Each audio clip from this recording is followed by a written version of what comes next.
It's been a while since you guys have sat down to do an interview. Why did today feel like an okay time? It's time. Like, we have kind of taken a hiatus to regroup from the ones that we've done before. And because of the light of all the information that's come out, I definitely think it's time to talk about him more and almost reintroduce him back to the public, because it has been 10 years. And so it's been 10 years with no answers. It's been 10 years with no arrest made for his case either. So I definitely think it's time to start speaking up and almost demanding the answers that I think we deserve. And I think too, for us, it's just to remind people that there are a lot of people in the town that have been impacted, not by just by one case, but by 5 deaths. Mm-hmm. And so just to keep their names in the forefront of everybody's mind, to remind people that there are still people behind those cases that are impacted by it every single day. How does Jason's death still impact you now, 10 years later? It's an everyday thing. We live with it every day. I always use the line, it's not a story, it's our lives. And it's reminders of him that we see every day, reminders in our own children that we see a little bit of Jason in every single day. So it's an everyday thing that we live through. It's easier to talk about it over time. But when things happen, it's like that Band-Aid gets ripped off and then that wound is completely fresh, like it happened yesterday. And I think too, because we live in the same town that we all grew up in still, like we haven't strayed from that. Even though he lived in Bardstown, most of his life was here in Cincinnati. And so you see people who knew him, that grew up together. We see places where he played baseball, restaurants that he liked. So for us, it's just a daily reminder of what isn't around us. And then too, all of the life changes that have happened with our own families, kids graduating, kids going, it's just, we still live through every life moment. So every day is a day to remember him. Mm-hmm. Even his son Parker is dead on Jason. The way he talks, the way he carries himself. So we had him here this summer, and just being with all the cousins and stuff, it was just like the old days when we were all together. And our family, extended family, is extremely close too. So it's fun when we can just regroup and all be together. But then it's also hard too, because Jason is extremely family oriented. And like that was his thing when he would come in town with Amy and the boys, is he wanted everybody to be together. So it's fun when we can do that. And I think it's hard because when everybody is together, you're missing somebody. Yeah, that void. And I think that's what it really comes down to. Like, it's never, you're missing an integral part that was a part of our family.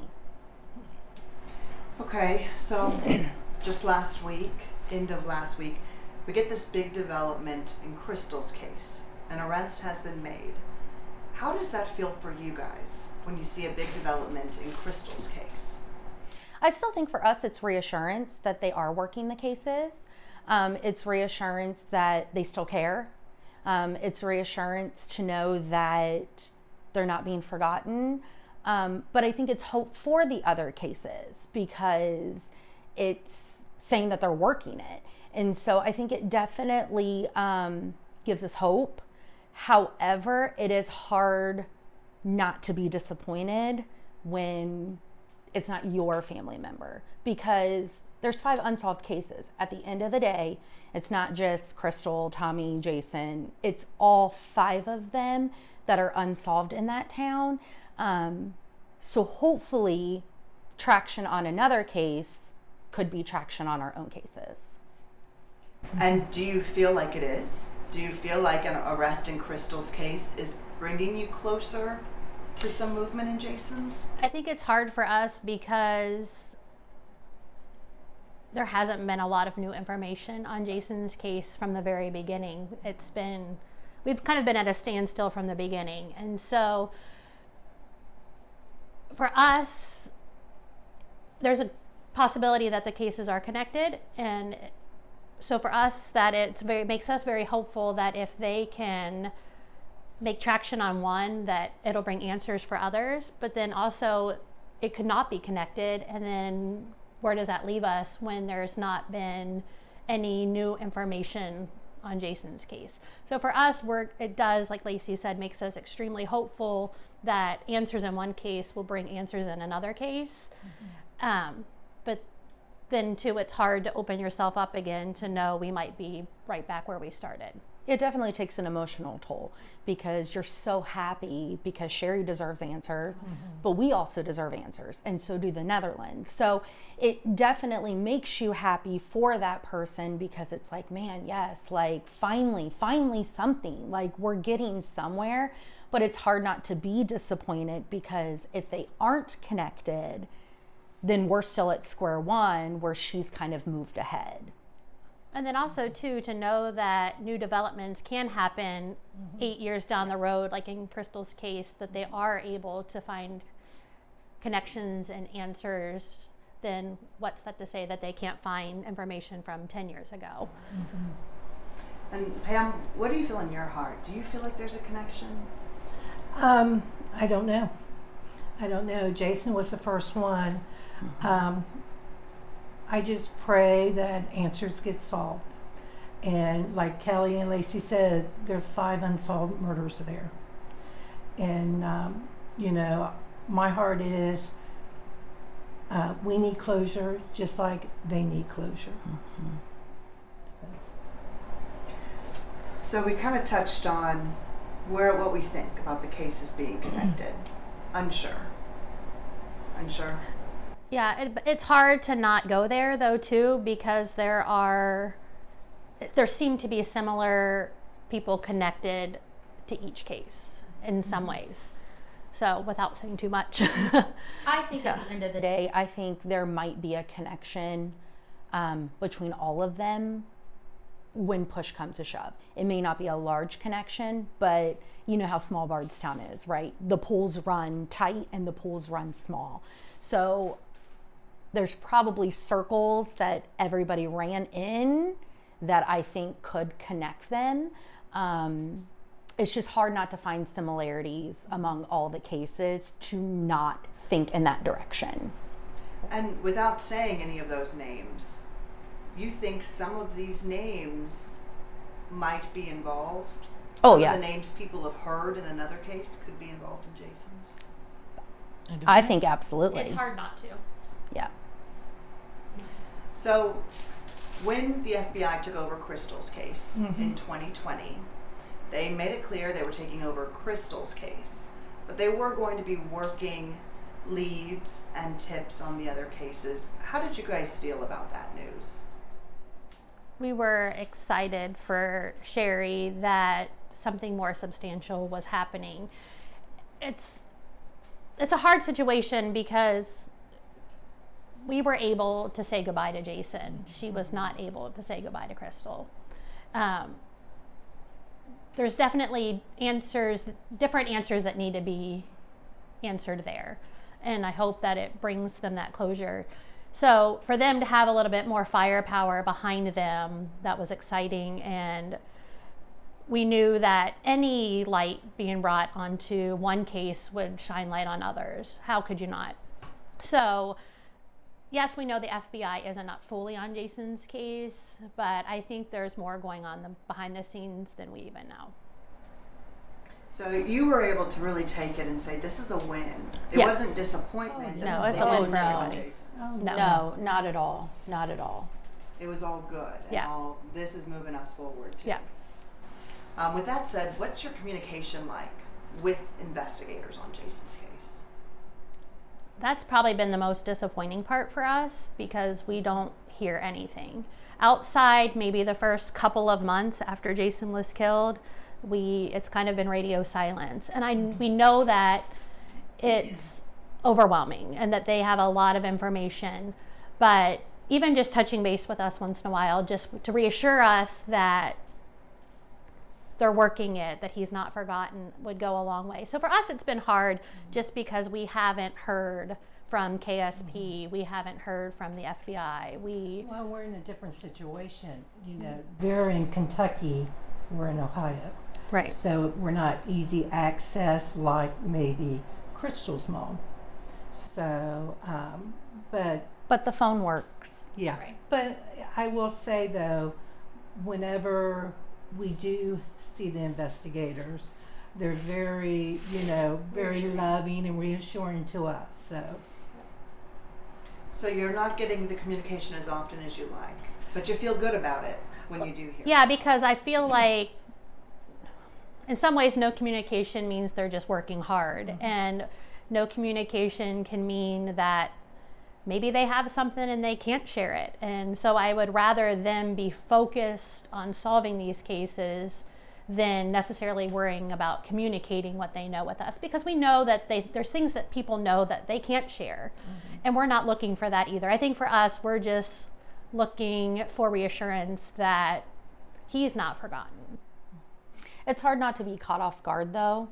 You scroll Facebook or pop on the news and then it's all these developments and you're like, oh, well, I just got this news article from a friend and an investigator can't even call me and tell me that this is kind of coming down the pipeline. So it's hard not to get caught off guard. And I think for me, that's the most disappointing part, because you get in a good place and then I scroll Facebook and then I see all this information, or that Jason's picture is on the FBI or, homepage and stuff like that. So it's hard not to get caught off guard and then be disappointed, because it's like we had no clue. And then you get messages and, hey, did you see this? I saw it like you did. Like, I don't hear anything. So That'd be a little difficult. yeah. it's a good thing and it's a bad thing. I mean, it's a good thing knowing that they are still working Jason's case and we're keeping Jason alive, but it's a bad thing because, it's a loved one to us that will never come back. Just sitting here, it just brings up a lot of emotions. What do you guys hope the community, and I say that in a broad sense because I realize Jason has impacted many communities, but what do you hope communities remember most about him? I think for us was just how much he cared for people, which is why he was doing what he did. He wanted to make a difference in the world and he loved people. And so for us, it's hard because we hold on to the memories that we have, his personality, his humor, his goofiness, his dedication to his family. But for a community too that's still wanting answers, I pray that they fight to continue the change that he was trying to make. And I think that's hard for us because we feel like there are people who may be being protected in that town, and that there might be people who know more than they're saying. And so for us, that's almost degrading his memory, because Jason wasn't afraid to ever stand up for what was right. And he would have done what was right no matter the cost. And he never talked to us about any of his cases. He was proud of what he did.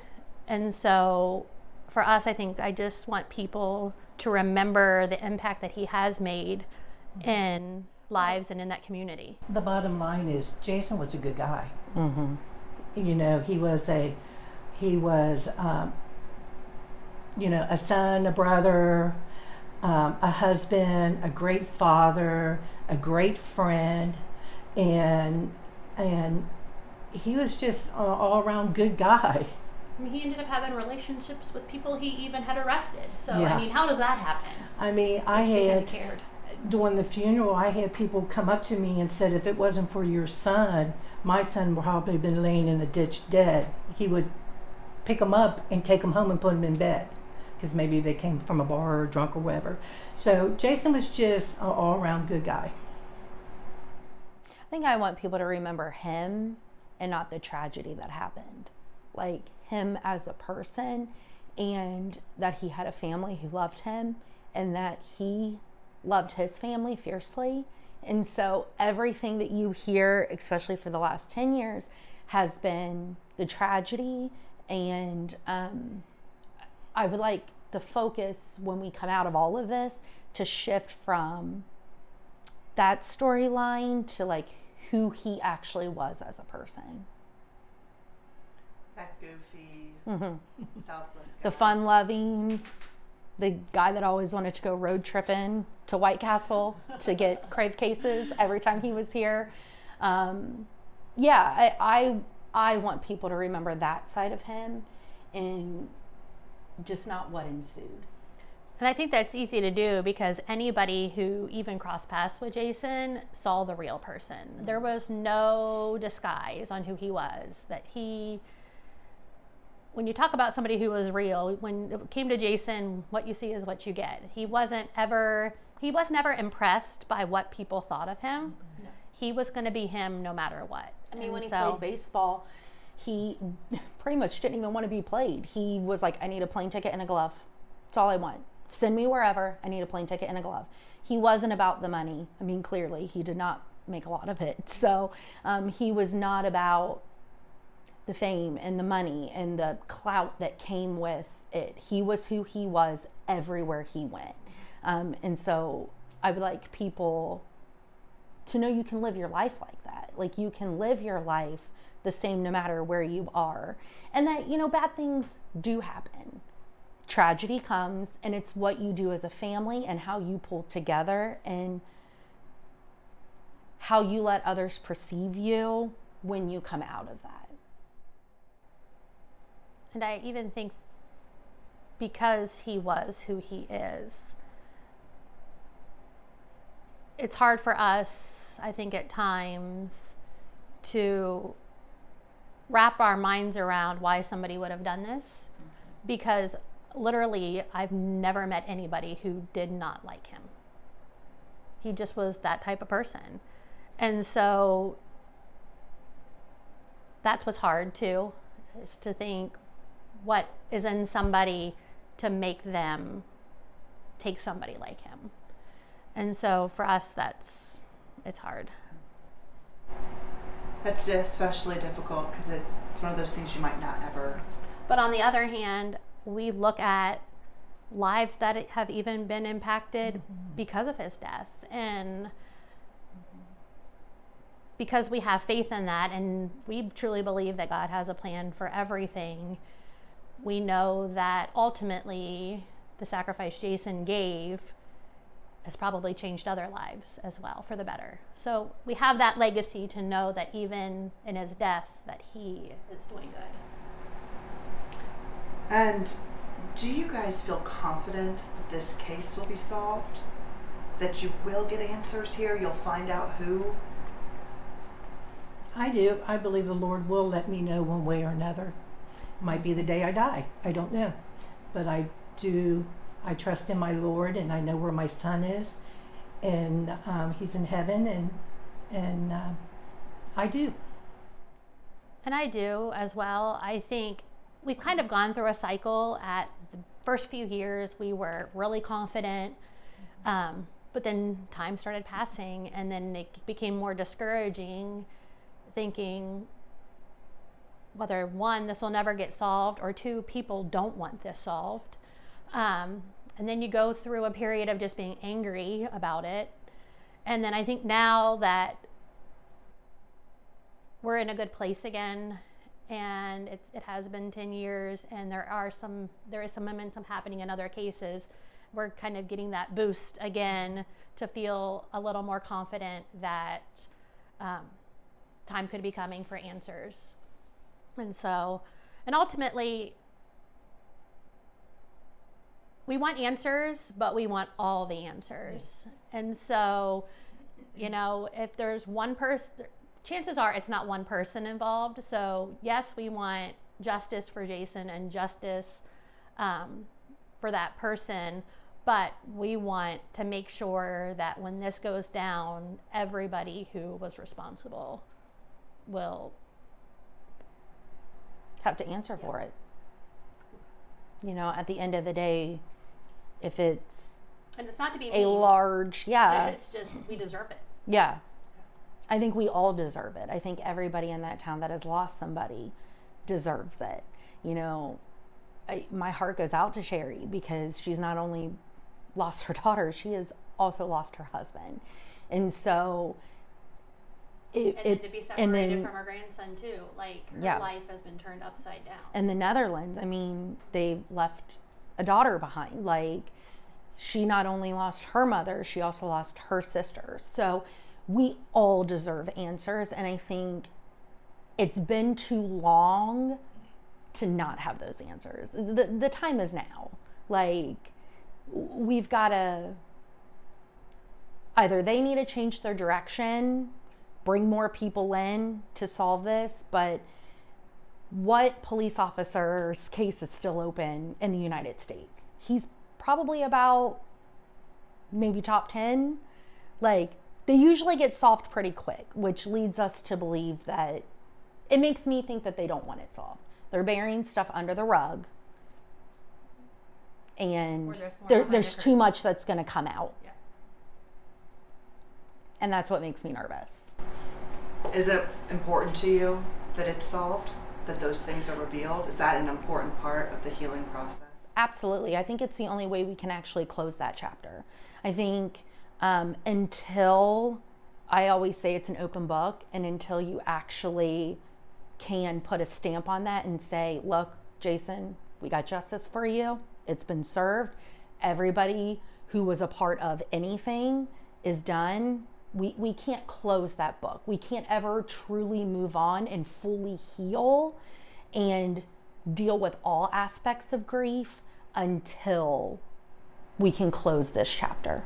Well, and even Bardstown needs it. Yeah. You know,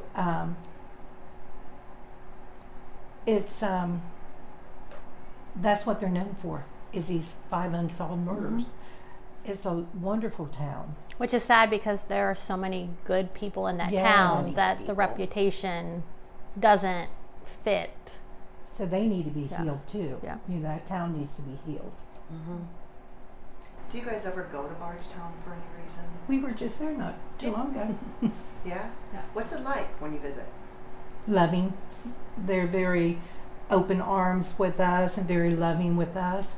I definitely think there's also an eerie feel. It is. That's what I was going to Because say. there's a lot of It's- new people we don't It's know. weird. Yeah. And you feel it. just, it's odd. You feel the dark Tension. cloud. Yeah. And the tension. You definitely, you come in and it's just weird. Like, it's just awkward. It's awkward being there because of who we are and because we don't live there. And I think that's maybe why we might feel it a bit more, because we come in as essentially outsiders.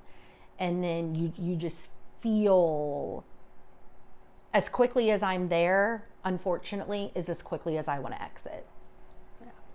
There are a good core group Yes. of families and law enforcement that we know have our back and know that they will continue to fight for Jason. So that's reassuring. But yeah, there is definitely, you can just feel something in the air that doesn't seem right. So If you guys were to get that call tomorrow, what would it mean? I don't know. this long now, It doesn't bring me back. you know, You It know, doesn't. I think it would be a burden lift off our shoulders, Yeah. knowing that why Jason or why the other ones, but it doesn't bring it back. I mean, we still are going to have the loss, the good days, the bad days, you know. but I think it definitely would repair holes that are in our heart. I mean, I think back to the day that we got the initial call. I mean, literally, to say that it was something out of a nightmare is not even, it's a very understating topic. I mean, that whole day was just a blur, but to be woken up in the morning and just basically your world was torn into, yeah. It was shattered. And so I think on the opposite side, to get that call that we've got answers, would almost counterbalance that, if that makes sense. Like, to bring balance back to our world, that we had this phone call that was so devastating and life-changing. This one could be Also life-changing for us. because it's giving closure to a 10-year long battle that we have fought every single day. And so I definitely think it would still be sad, because why did it take this long? But I definitely think it would be more closure than anything, and we can definitely move on to different parts of healing and different parts of forgiving, because with grief comes healing, comes forgiving. And so I definitely think it would bring that aspect of it that we haven't had before, that would heal us also. Because I think it's hard, because the person or people responsible have lived their life and continued to have birthdays and family celebrations and milestones and memories. And so for us, that side of it is hard, because while we have moved on, part of our life has still stood still. And we still try to incorporate Jason in everything we do. Like, our kids were little when this happened, but I think that our kids still feel a connection to him, like he was here, and feel like they know him. Well, we're not afraid to talk about him. Right. I mean, when Jason passed, mine were 5 and 2, and I didn't even have my littlest. So everything that's happened since, we've always incorporated him into everything. Like, over his anniversary, we had cake and, brought the whole family together, and everybody was here swimming and hanging out. And we just hung out by the fire and told Jason stories. We're not afraid to talk about him. We're not afraid to answer questions. I get that a lot. Like, I hate to ask you because I don't know how you're going to feel about it. Ask me. I love talking about Jason. I love talking about him. And I will talk about his case with you. I don't know much, but I think anytime somebody brings him up is reassurance that he's not being forgotten. And so I love talking about him because of who he was. So I think the hardest part for me is he has 2 little boys that don't have a clue who Jason is. Yeah. That's the hardest part. But it's also been so cool, because they are just like their dad, even not having him around for the last 10 years. They don't understand. Yeah. Parker doesn't understand Yeah, it, does he? but it's so cool to see the impact he made in their lives at such an early age, that they are becoming the men that he would be proud of. So, and then too, I mean, I've got my own kids who celebrate him in different ways, and even law enforcement here in our own town that either grew up with him or were connected to Jason through sports. And my middle son is actually entering the police academy this winter, and has been doing some ride-alongs with some of the departments around here. And so it's cool for him to be around these guys too, that are strangers to him, but have connection to Jason. And so it's just like a circle of, it sounds silly, but a circle of impact, like that there is good being done in his name because people were inspired by him. And when you think about your son becoming a police officer, I'm proud of him. I mean, it's part of me is very scary, and I've held off a long time because he's talked about it for a long time. And he's tried some other things, but it is scary for us. But when he started talking about it more and more, I got into contact with some other officers that we're close with, and just the reassurance that they gave me that people will have his back just like people had Jason's back, and how they still have Jason's back. But how can you not be proud of somebody who wants to serve others? And so, and just even keeping Jason's memory alive through that is just really cool. So, but it's hard because it's not so much a respected thing anymore. And so, yeah, there's scariness to it too, but also I'm proud of him. Is there anything that we didn't touch on that anyone wants to make sure we do touch on? I don't think so. I think that was good. And we talked about it at the beginning, you know, why this interview, why now? What do you hope comes from this? You know, and what do you hope people, when they watch the story tomorrow, they leave with?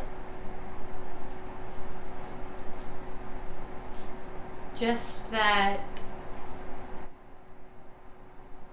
I think that we're just an ordinary family that something like this happened, and that we will never ever forget what happened. You know, what am I trying to say? I don't know either. And that through answers, maybe somebody else that is going through something like we are going through, that they know that there will be answers. And I think too, with the most recent arrest and there being some momentum there, I just pray that people who know things in any of the cases will have the courage to finally come forward. We're still here. You know, we still have a voice on behalf of Jason, and that we're not going anywhere, and we will see this through to the end. We're not just going to slink away. Yeah, we may not do a lot of interviews, and we may not be very vocal 100% of the time, but there's still a real family behind Jason who loved him, supported him in every endeavor that he did. And so I definitely think I'm going to leave people with the fact that we're still here. You know, we're still trying to get answers and fight for what's right, not just on behalf of Jason, but on behalf of an entire town that has 5 unsolved cases. And that, you know, we're willing to talk. You just, you know, we're here. And so I definitely think it's that. I definitely think it's, you know, it's, even though it's been 10 years, that you can get through it. You know, this is probably one of the biggest tragedies out there, that you can come through it. You can survive it. You can, with the help of family and love and support, you can come out the other side. It takes a lot of work. It's hard. It's an everyday thing to get up and not just me laying in my bed for the last 10 years and be sad. I don't want to live like that. I've got 3 kids and a husband who need me, you know, full time. Well, Jason wouldn't have wanted that. So No, we tried to he do the wouldn't best have. that we can to carry on His name, his legacy. to make him proud and to reflect who he was.